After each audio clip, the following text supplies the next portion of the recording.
The New Constitution by Leslie J. Cross, from the spring 1951 issue of The Vegan, Volume 7, Number 1, pages 2 to 3.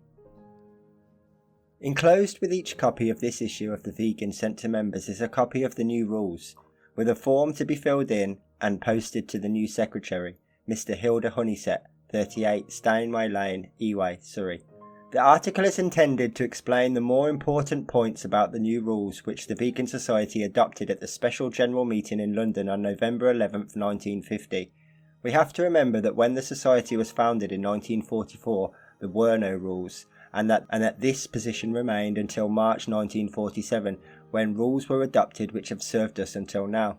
For some time, however, it has been apparent that as veganism developed, that the first set of rules became less capable of providing the society with a wise and logical constitution.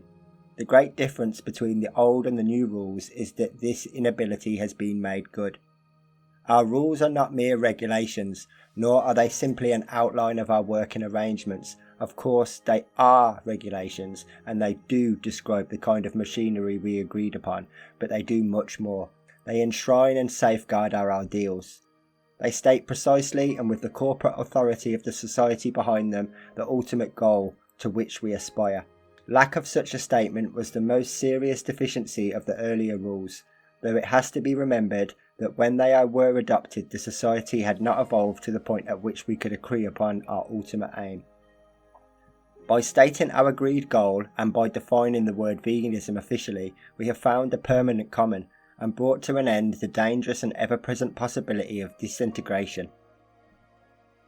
The object of the vegan movement, to end the exploitation of animals by man, is clarified as to the meaning of exploitation by Rule 4a, which pledges the society to seek to end the use of animals by man for food, commodities, work, hunting, vivisection and all other uses involving exploitation of animal life by man.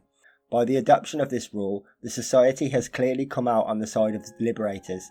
It is not so much welfare that we seek as freedom.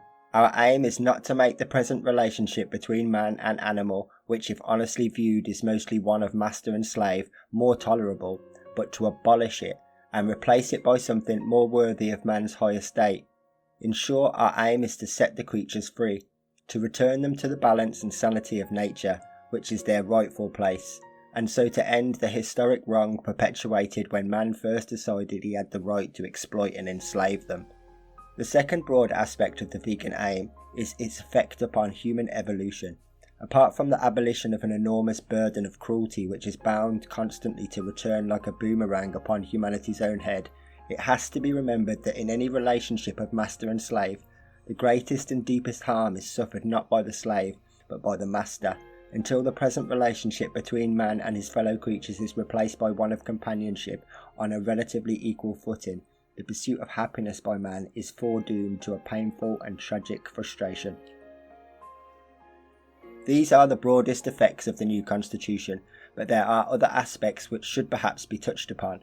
It is now possible to join the society either as a full member or as an associate, and the committee asks each existing member to state in which category he or she wishes to be.